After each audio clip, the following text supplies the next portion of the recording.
আজ আমরা এমন একটা প্রযুক্তির গল্প বলতে যাচ্ছি যেটা শুধু নতুন কিছু তৈরি করেনি, বলা যায় জ্ঞান জিনিসটাকেই নতুন করে সংজ্ঞায়িত করেছিল। এটা এমন এক আবিষ্কারের গল্প যা তথ্যের আদান প্রদানের পুরো গতিপথটাকেই চিরদিনের জন্য বদলে দিয়েছে। আচ্ছা, তো চলুন শুরু করা যাক একটা প্রশ্ন দিয়ে। একবার ভাবুন তো, আজ থেকে প্রায় ৬০০ বছর আগে যখন কোনো ছাপাখানাই ছিল না, তখন একটা বই কিনতে ঠিক কত টাকা লাগতে পারত? শুনলে হয়তো বিশ্বাস হবে না, কিন্তু উত্তরটা হলো প্রায় একটা বাড়ির দামের সমান। ভাবা যায়, সেই সময়ে বই ছিল একটা অসম্ভব দুর্লভ আর মূল্যবান জিনিস।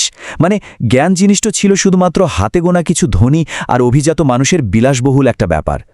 তাহলে চলুন একটু পিছিয়ে যাই, মুদ্রণ যন্ত্র আবিষ্কারেরও আগের সেই সময়। সেটা ছিল লিপিকারদের যুগ। এমন একটা সময় যখন প্রত্যেকটা বই, প্রত্যেকটা শব্দ ঘণ্টার পর ঘণ্টা, দিনের পর দিন ধরে শুধু হাতে লিখে কপি করা হতো। তো হাতে লেখা পাণ্ডুলিপি আর ছাপানো বইয়ের মধ্যে পার্থক্যটা ঠিক কোথায় ছিল? দেখুন, গতি, খরচ, নির্ভুলতা আর প্রাপ্যতা, এই সবগুলো দিকেই ছাপানো বই ছিল একটা বিরাট বিপ্লব। ভাবুন একবার, হাতে একটা বই লিখতে যেখানে মাস, এমনকি বছরও লেগে যেত, আর সামান্য একটা ভুলে পুরো বইয়ের মানেটাই বদলে যেতে পারত, সেখানে ছাপাখানায় এসে এই সব সমস্যার এক কথায় সমাধান করে দিল। কিন্তু মজার ব্যাপার হলো, এই যে বৈপ্লবিক প্রযুক্তি, এর প্রথম স্ফুলিঙ্গটা কিন্তু ইউরোপে জ্বলেনি। এর শুরুটা হয়েছিল আরও পূর্বে, মানে পূর্ব এশিয়ায়। এই যে প্রক্রিয়াটা দেখা যাচ্ছে, এটাকে বলে উড ব্লক প্রিন্টিং। দেখতে খুব সহজ মনে হলেও এটা কিন্তু দারুণ কার্যকর একটা পদ্ধতি ছিল। কি করা হতো? প্রথমে একটা কাঠের ব্লকের উপর পুরো একটা পৃষ্ঠা, মানে লেখার উল্টো দিকটা খোদাই করা হতো। তারপর সেই ব্লকে কালি মাখিয়ে তার উপর কাগজটা চেপে ধরলেই ব্যাস তৈরি হয়ে যেত একটা নিখুঁত ছাপানো পৃষ্ঠা। এরপরে চীনে আরেকটা যুগান্তকারী জিনিস আসলো, মুভেবল টাইপ, বা বলা যায় সচল হরফ।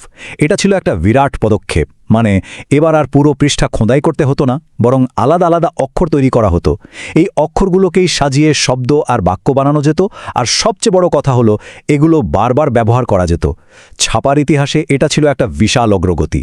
এই টাইমলাইনটা একবার দেখুন, তাহলেই বোঝা যাবে যে ছাপার এই ধারণাটার যাত্রাটা কতটা লম্বা ছিল। ভাবুন, ষষ্ঠ শতকে চীনে উড ব্লক প্রিন্টিং দিয়ে শুরু হলো। এরপর একাদশ শতকে সেখানেই মুভেবল টাইপের আইডিয়াটা এলো, আর তারও প্রায় ৪০০ বছর পর পঞ্চদশ শতকে গিয়ে এই প্রযুক্তিটা ইউরোপে পৌঁছল এবং সেখানে গিয়ে একটা সম্পূর্ণ নতুন রূপ নিল। আর ইউরোপে এসে এই ধারণাটাকে যিনি একটা গণ উৎপাদনের শক্তিশালী যন্ত্রে পরিণত করলেন, তিনি হলেন জোহানেস গুটেনবার্গ। বলা যায় তিনি এসে পুরো খেলাটা বদলে দিলেন। গুটেনবার্গ কিন্তু শুধু আগের আইডিয়াটাকেই নকল করেননি, তিনি এর সাথে কয়েকটা অসাধারণ উদ্ভাবন যোগ করেছিলেন, যা তার প্রেসকে অনেক বেশি কার্যকর করে তুলেছিল। যেমন তিনি ব্যবহার করলেন ধাতুর তৈরি সচল হরফ, যা মাটির হরফের চেয়ে অনেক বেশি টেকসই ছিল। তিনি নিয়ে এলেন তেলভিত্তিক কালি, যা কাগজে অনেক সুন্দর আর স্পষ্ট ছাপ দিত। আর সবশেষে তিনি ব্যবহার করলেন একটা স্ক্রু প্রেস মেকানিজম, যার ধারণাটা তিনি পেয়েছিলেন আঙুর থেকে ওয়াইন তৈরির যন্ত্র দেখে। তো গুটেনবার্গের এই যন্ত্রটা যা শুরু করল, তাকে এক কথায় বলা যায় কাগজের বিপ্লব। আর এর প্রভাব ছিল এতটাই ব্যাপক যা হয়তো তিনি নিজেও কল্পনা করতে পারেননি। শুধু এই সংখ্যাটা একবার দেখুন, ২ কোটি। হ্যাঁ, গুটেনবার্গের আবিষ্কারের পর প্রথম ৫০ বছরের মধ্যেই গোটা ইউরোপে প্রায় ২ কোটি বই ছাপা হয়ে গিয়েছিল। ভাবা যায়, এর আগের কয়েকশো বছরেও এত বই তৈরি হয়নি। এটা ছিল তথ্যের একটা অভূতপূর্ব বিস্ফোরণ। আর এই ঘটনাটাকেই ইতিহাসবিদরা বলেন প্রিন্ট রেভলিউশন বা মুদ্রণ বিপ্লব। এর মানে কি? এর মানে হলো ছাপানো বই বা লেখা যখন খুব সহজলভ্য হয়ে গেল, তখন তার ফলে সমাজে যে অসম্ভব সামাজিক, ধর্মীয় আর রাজনৈতিক পরিবর্তন এসেছিল, সেটাই ছিল ওই বিপ্লব।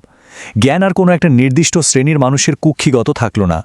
আর এর প্রভাব ছিল বলতে গেলে সবখানে। একদিকে যেমন ধর্মীয় সংস্কার আন্দোলন বা সায়েন্টিফিক রেভলিউশনের মতো বড় বড় ঘটনা ঘটল, কারণ নতুন নতুন আইডিয়াগুলো খুব দ্রুত ছড়িয়ে পড়তে পারছিল। অন্যদিকে মানুষ যখন নিজেদের ভাষায় বই পড়া শুরু করল, তখন থেকে জাতীয় ভাষাগুলোর উত্থান হলো। আর হ্যাঁ, রাজনৈতিক ভিন্নমত প্রকাশের জন্য ছাপাখানা একটা শক্তিশালী হাতিয়ার হয়ে উঠল। ইউরোপের পর এই অসাধারণ প্রযুক্তিটা কিন্তু থেমে থাকেনি, এটা ছড়িয়ে পড়েছিল বিশ্বের অন্যান্য অংশেও। তো চলুন এবার দেখি এই মুদ্রণযন্ত্রের ঢেউটা কিভাবে ভারতে এসে পৌঁছাল। ভারতে ছাপাখানা প্রথম নিয়ে আসে পর্তুগিজ মিশনারিরা।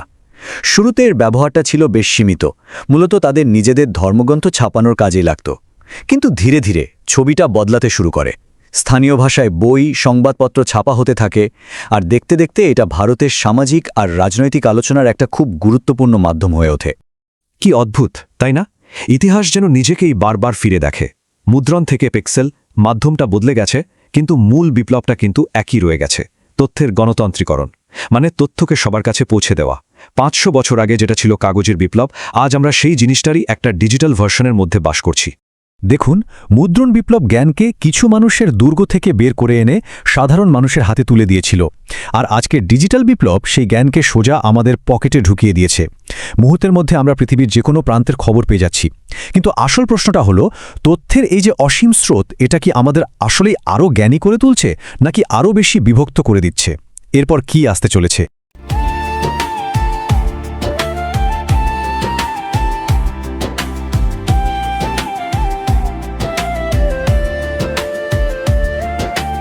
आज के बिजनेस वर्ल्ड में सिर्फ दिखना काफी नहीं, आपकी पहचान सुनाई भी देनी चाहिए।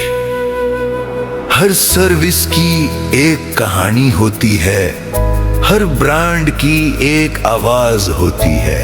रविकांत आपके ब्रांड को देगा म्यूजिकल पहचान। अपने ब्रांड को आवाज दो, हर दिल तक एहसास दो।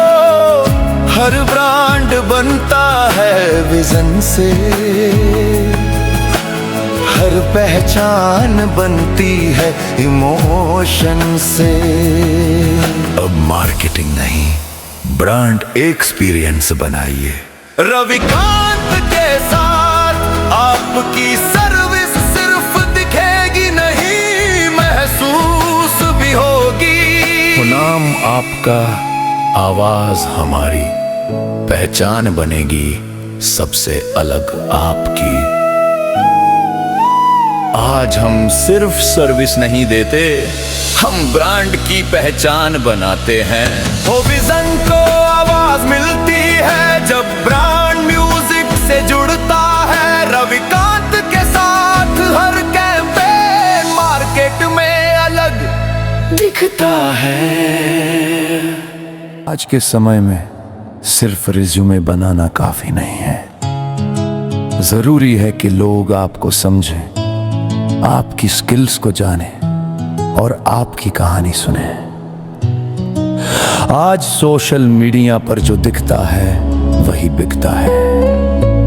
इसीलिए हम लाए हैं रिज्यूम एक्सप्लेनेशन वीडियो सर्विस, जहां आपका रिज्यूम ये प्रोफेशनल तरीके से ये आसान भाषा में समझाया जाता है।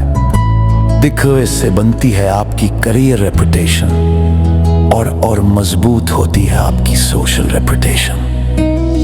जब आप अपना रिज्यूम वीडियो सोशल मीडिया पर शेयर करते हैं तो लोग आपको सिर्फ नाम से नहीं, आपकी काबिलियत से पहचानते हैं। क्योंकि आपकी पहचान मायने रखती है।